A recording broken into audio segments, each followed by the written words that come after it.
Okay, we'll continue then. Next comes an important part about the payment to the army.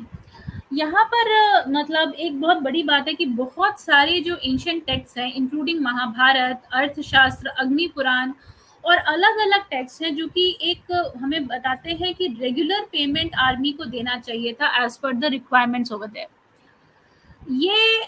जो regular payment army की बात एक important मतलब एक important criteria है क्योंकि पहले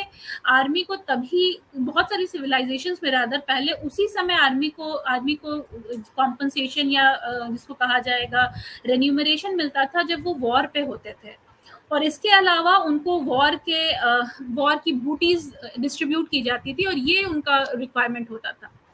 लेकिन इंडियन टेक्स्ट काफी पुराने टेक्स्ट होते हैं, वो बार बार कहते हैं कि अगर कोई स्ट्रॉन्ग आर्मी ग्रो करनी है तो आपके लिए जरूरी है कि रेगुलर पेमेंट्स दिया करें।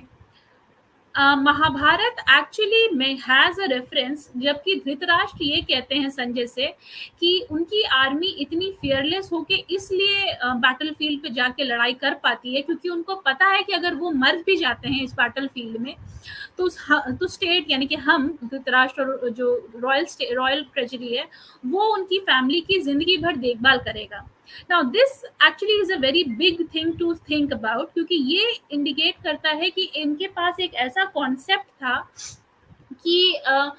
किसी के डेथ हो जाने पर फैमिली पेंशन मिलती थी। एटलीस्ट अगर किसी सोल्जर की बैटलफील्ड पे डेथ हो जाए तो उनको फैमिली पेंशन दिया जाता था and this concept was not alien to them. Now this is a very this particular thing is the you can say very मतलब एक अच्छे कंट्री या एक अच्छे जिसको कहा जाएगा वेलफेयर स्टेट की निशानी है क्योंकि ये कॉन्सेप्ट हालांकि अगर रेगुलर पेमेंट्स मिलती भी थी तो भी मतलब इंसान के डेथ हो जाने के बाद फैमिली पेंशन का कॉन्सेप्ट हमारे वेस्टर्न वर्ल्ड में भी आज से 200-250 साल पहले तक भी नहीं था। So this is a very big concept अगर ये उनके पास आज से 2-2.5 हजार साल पहले हुआ करता था तो। इसके अलावा अर्थशास्त्र has mention the rate of payment prescribed for various rank of soldiers और ये जो रैंक उन्होंने जो पेमेंट इन्होंने डिस्क्राइब की है for these people these are all very high.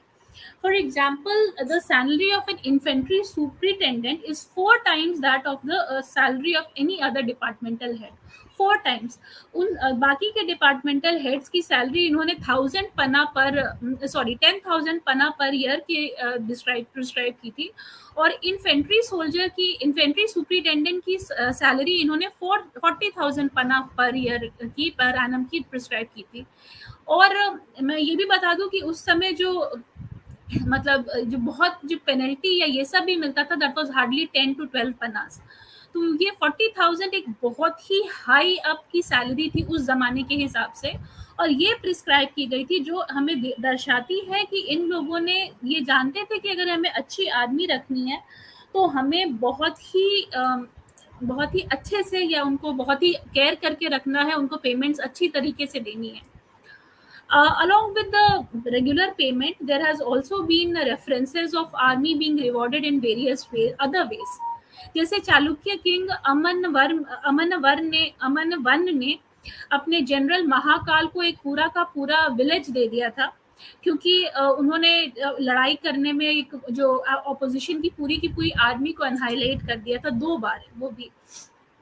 इसके अलावा इस तरह से अलग-अलग जगहों पे मेंशन है जहाँ की जो सीनियर आर्मी के फोक्स रहते थे उनको पूरा का पूरा विलेज या पूरा का पूरा एक छोटा-सा कस्बा पोर्शन डोनेट कर दिया जाता था जहाँ वो एक फ्यूडल लॉर्ड या जिसको कहा जाएगा एक क्षत्रप राजा की तरह रूल करते थे। टैक्स रिबेट्स भी बहुत कॉमन होते थे जहाँ की जो सोल्जर्स वगैरह को टैक्सेस नहीं